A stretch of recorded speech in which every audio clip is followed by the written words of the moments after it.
कि भाजपा अगर किसी राज्य में कमजोर पड़ती है तो इससे उसके अन्य राज्यों में जो गठबंधन है छोटे दलों से, उनको फायदा होगा।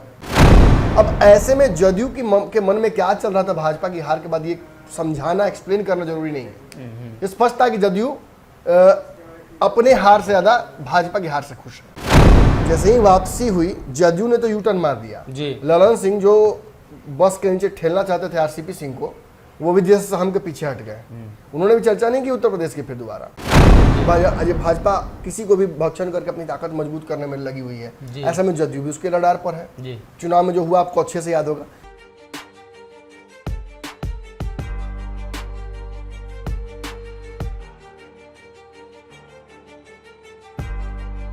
नमस्कार, पंचनामा देख रहे हैं आप, जहां हम करते हैं खबरों की चीरफाड़। एक बार फिर से हाजिर हैं नई खबर लेकर, जिसकी चीरफाड़ की जाएगी। ये मिनी पंचनामा है, जहां कम समय में अधिक बिहार की राजनीति की जानकारी और छोटा पैकेट बड़ा धमाका। उत्तर प्रदेश चुनाव आपको याद होगा, भाजपा जदयू कैसे आमने सामने थी, लेकिन चर्चा ज्यादा मुकेश सहनी को लेकर था। लेकिन उत्तर प्रदेश चुनाव के बाद बिहार के गठबंधन में क्या बदलाव हुआ? भाजपा ने साफ साफ शब्दों में नीतीश कुमार को संदेश दिया कि मुकेश सहनी को बाहर का रास्ता हम आपके द्वारा ही दिखा रहे हैं। अब अगली बारी किसकी है वो आप समझ जाइए। लेकिन एक बार फिर से बिहार में ही वही टक्कर होने वाली है। बिहार में जदयू भाजपा आमने सामने वाली, इसी खबर की चर्चा की जाएगी। डॉक्टर साहब हैं। डॉक्टर साहब, उत्तर प्रदेश में चुनाव था तो टकराव था, लग रहा था कि चुनाव है तो भाई आमने सामने फट जाइए, लेकिन बिहार में तो चुनाव दिख नहीं रहा है। देखिए, सब कुछ शुरू हुआ बंगाल चुनाव से। बंगाल चुनाव में ये स्पष्ट हो गया था कि भाजपा प्रतिष्ठा बचाने में सफल नहीं रह पाएगी, और खेला होबे वहीं से शुरू हुआ था। और तभी से ये माहौल बनाया जा रहा था कि भाजपा अगर किसी राज्य में कमजोर पड़ती है तो इससे उसके अन्य राज्यों में जो गठबंधन है छोटे दलों से, उनको फायदा होगा। इसी में जदयू भी थी। जदयू भी अपने प्रत्याशी वहां लेकर गई थी। अब किसका क्या जमाना जब्त हुआ ये मैं चर्चा नहीं करूंगा, लेकिन भाजपा वहां हारी। भाजपा के हारने की वजह से आपको याद होगा जो सबसे पहला रिएक्शन आया वो जदयू की तरफ से ही आया था। चक्रव्यूह टूट गया है भाजपा का, ये ट्वीट किया गया था किसके तरफ से? उपेंद्र कुशवाहा। उपेंद्र कुशवाहा संसदीय अध्यक्ष हैं बोर्ड के। अब ऐसे में जदयू के मन में क्या चल रहा था भाजपा की हार के बाद, ये समझाना, एक्सप्लेन करना जरूरी नहीं है। स्पष्ट था कि जदयू अपने हार से ज्यादा भाजपा की हार से खुश है। और इसके बाद उत्तर प्रदेश के चुनाव हुए। उत्तर प्रदेश चुनाव में हमने बहुत रणनीतियों को देखा फ्लोट करते हुए। बहुत प्रयास किया गया कि किसी तरीके से जदयू और भाजपा के बीच गठबंधन बनाने की कोशिश की जाए। लेकिन आप अच्छे जानते हैं कि वहाँ के समीकरण अलग हैं। वहाँ पे उनके पास अपनी पार्टियां हैं। निषादों के लिए अलग पार्टी उनके पास है, लवकुश के लिए अलग पार्टी है उनके पास अपना दल। तो वो बाहर की पार्टियों को क्यों इंटरेस्ट देंगे? और ऐसी स्थिति में जबकि वहाँ उत्तर प्रदेश में भी कहीं ना कहीं तलवार लटका हुआ था कि भाई इस बार यहाँ भी हार जाएंगे, एक बड़ा राज्य फिर हाथ से निकल जाएगा, लोकसभा में भी कमजोर पड़ जाएंगे, राज्यसभा में भी कमजोर पड़ जाएंगे, विधानसभा में भी कमजोर पड़ जाएंगे। तो ऐसे में कहीं ना कहीं ब्लेसिंग इन डिस्गाइज कहा जाएगा। उत्तर प्रदेश चुनाव जीतने के साथ साथ आपको याद होगा यहाँ भी कई लोगों का जमाना जब्त हुआ। अब मैं नहीं कहूँगा किसका जब्त हुआ, वो बेहतर सोचे, लेकिन यहाँ भी अपनी खुशी से ज़्यादा जो प्रयास किया गया एक समुचित कि निषाद समाज की तरफ से मुकेश सहनी गए, एक दूसरे का सपोर्ट भी जदयू और वीआईपी ने किया, फिर भी रिजल्ट इनके फेवर में नहीं आ पाया। अब जैसे ही वापसी हुई, जदयू ने तो यू टर्न मार दिया। ललन सिंह जो बस के नीचे ठेलना चाहते थे आरसीपी सिंह को, वो भी जैसे हम के पीछे हट गए। उन्होंने भी चर्चा नहीं की उत्तर प्रदेश की फिर दोबारा।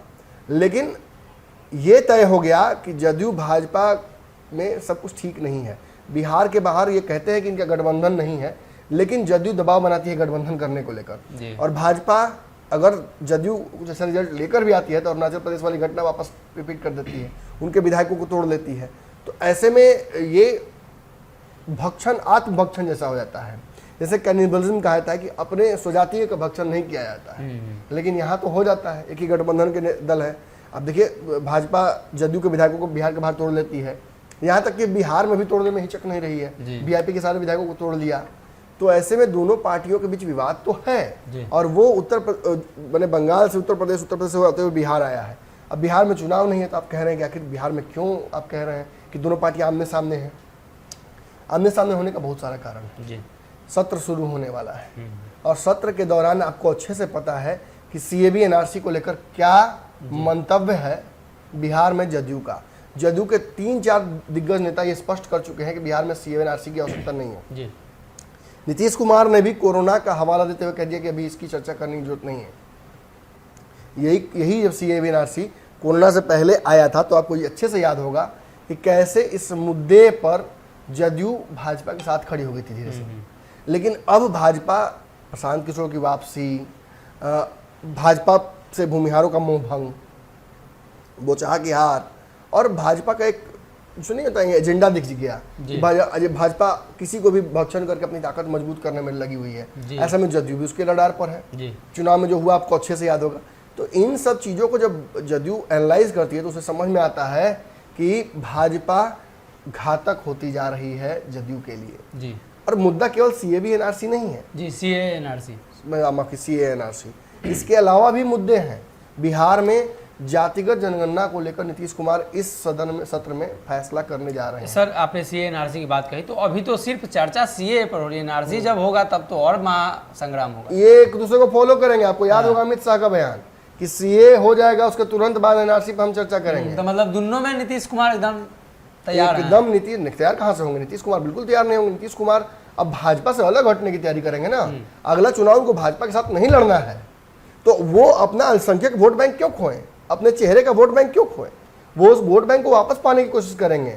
जो मुसलमान समाज थोड़ा सा नाराज राजद से हुआ था, जो सिवान वाला मामला हुआ है उसकी वजह से, उस और जो एक शिफ्ट देखा गया कि कांग्रेस अब मुसलमानों को नहीं लुभा पा रही है, इसके चलते ओवैसी की एंट्री हुई है। ओवैसी के विधायक लगातार नीतीश कुमार से मुलाकात करते हैं। क्या आपको नहीं लगता कि नीतीश अगर भाजपा को छोड़ देंगे तो ये सारा एकजुट हो सकता है? जी। और इसी कड़ी में इंतजार किया जा रहा है। देखिए, नीतीश कुमार जैसे ही सदन शुरू होगा सबसे पहला काम करेंगे कि जातिगत जनगणना की सिफारिश को लागू करेंगे। जी। और ऐसी स्थिति में आप मान के चलिए कि भाजपा इसके लिए तैयार नहीं होगी, सदन में बवाल होना तय है। अब विपक्ष तो कहीं ना कहीं नीतीश कुमार के साथ खड़ा होगा इस मुद्दे पर, लेकिन विपक्ष की इसमें कोई रोल होगा ही नहीं।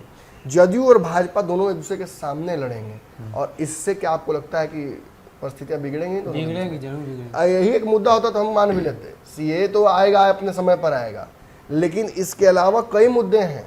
बार बार आप देख रहे हैं कि ललन सिंह जैसे ही परिस्थितियां थोड़ी सामान्य होती हैं फिर शुरू कर देते हैं विशेष राज्य का दर्जा की मांग। विशेष राज्य को लेकर एक और नया उन्होंने इशारा कर दिया कि गांधीनगर में जुटान करेंगे। जी। एक बड़ा रैली करने जा रहे हैं। उस रैली में विपक्ष के दलों को भी इनवाइट करने जा रहे हैं। जी। तो अपने ही सरकार के खिलाफ न करेंगे, अपने गठबंधन के दल के खिलाफ करेंगे ना। जी। और उतना बड़ा गठ आप समझिए कि वो इफ्तार पार्टी में आ जाने से तेजस्वी नीतीश के एक साथ इतना बवाल होता है कि सरकार गिर जाएगी। अगर गांधीनगर में कहीं तेजस्वी और नीतीश एक साथ बैठ गए तो मंच पे, तब तो मुख्यमंत्री और के साथ साथ प्रधानमंत्री पर भी सीधी बात है। और इसके अलावा मुद्दे और भी हैं। भाजपा भी रुकने वाली नहीं है। सामान्य नागरिक कानून हो या जनसंख्या नियंत्रण हो, ये एक दूसरे को फॉलो करता आएगा। सीए के पीछे फॉलो करते हुए ये सारे कानून आएंगे और इन सारे कानूनों पर आप अच्छे से जानते हैं कि जदयू का स्टैंड क्या है। नीतीश कुमार ने और किसी की आवश्यकता ही नहीं समझी, खुद स्पष्ट कर दिया कि बिहार में जनसंख्या नियंत्रण कानून की आवश्यकता नहीं है, या दिल्ली में जाकर उन्होंने कहा था। जी। इसके अलावा सामान्य नागरिक कानून को लेकर भी आपको अच्छे से पता है कि जदयू इसके लिए तैयार नहीं होगी। और इन सभी मुद्दों पर जब दोनों पार्टियां एक दूसरे के सामने होंगी तो आपको क्या नहीं लग रहा है कि बिहार में विपक्ष और सत्ता पक्ष से भी बड़ी लड़ाई हो जाएगी? नीतीश कुमार तो टाल मटोल कर रहे हैं, लेकिन अब उनका साफ मंशा है। ये उस तरह से है कि बच्चे ने एग्जाम दिया है, एग्जाम में फेल कर गया है, मतलब उसको पता है कि वो फेल कर गया, कुछ लिखा नहीं है, रिजल्ट का इंतजार कर रहा है। तो तब तक वो अवॉइड तो जरूर कर रहा है कि बाप का पिटाई, माँ का डांट, सामाजिक जो अवहेलना झेलना पड़ता है वो सब, लेकिन जिस दिन रिजल्ट आएगा उस दिन तो झेलना पड़ेगा सब ना।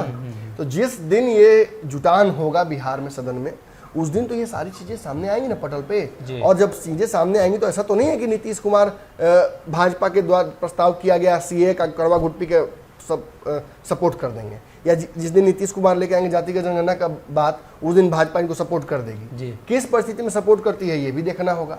अगर सपोर्ट एक दूसरे का ये लोग कर ही देते हैं तो विपक्ष छोड़ेगा नहीं इन लोगों को। तेजस्वी यादव हावी हो जाएंगे, तेजस्वी यादव विधायकों की संख्या भी कम नहीं है। ऐसे में विपक्ष अगर हमलावर हो जाए, लेफ्ट की पार्टी या कांग्रेस अगर तेजस्वी यादव हमलावर हो जाए, तो आप खुद सोचिए कि क्या स्थिति होगी। केओस का माहौल हो जाएगा।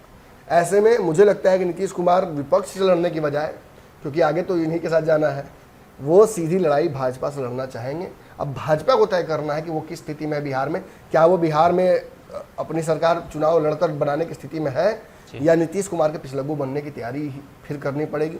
इस पर भाजपा को तैयारी करनी है। फिलहाल भाजपा बैकफुट पर इसलिए लग रही है क्योंकि प्रदेश अध्यक्ष और प्रभारी दोनों की छुट्टी होने जा रही है और सुशील मोदी के अलावा कई नेताओं की बिहार में वापसी होने के संकेत भी दिख रहे हैं। ऐसे में सवर्णों के पास भी जाने की कोशिश कर रही है। ऐसे में भाजपा मुझे लगता है कि शायद नीतीश कुमार के सामने इन मुद्दों पर तो बैकफुट पर जाए, लेकिन सीए एनआरसी सब मुद्दों पर भाजपा स्टैंड अपना रखेगी और नीतीश कुमार द्वारा प्रस्तावित जो जनसंख्या कानून है जो पता करने का, वो तो भाजपा विरोध करेगी। जी, नीतीश कुमार लगातार इस बात को लेकर कई बार साफ कर चुके हैं कि जो बिहार में सांप्रदायिकता वाले जो मुद्दे हैं, खास तौर पे अल्पसंख्यक से जुड़े मुद्दे को लेकर भाजपा हिंदुत्व बनाम अल्पसंख्यक करती है, लेकिन नीतीश कुमार का मानना है कि अल्पसंख्यक जो तबका है कहीं ना कहीं नीतीश कुमार का अपना एक वोट बैंक है और जिसको वो खोना नहीं चाहते हैं और किसी भी हद तक वो भाजपा से लिए उसके लिए लड़ाई लड़ने की तैयारी में है। ऐसे नीतीश कुमार का ये फिक्स डिपॉजिट है जी, अल्पसंख्यक समाज जब मन करेगा तब निकाल फिक्स डिपॉजिट है। तो इसी को एक बार फिर से नीतीश कुमार संरक्षित रखने के लिए भाजपा से सीधी लड़ाई लड़ने वाले हैं। ऐसे में सीए को लेकर जब भी चर्चा होती है तो नीतीश कुमार के जहन से एक ही सवाल निकलकर सामने आता है, इस मुद्दे पर बिहार में बातचीत नहीं होनी चाहिए।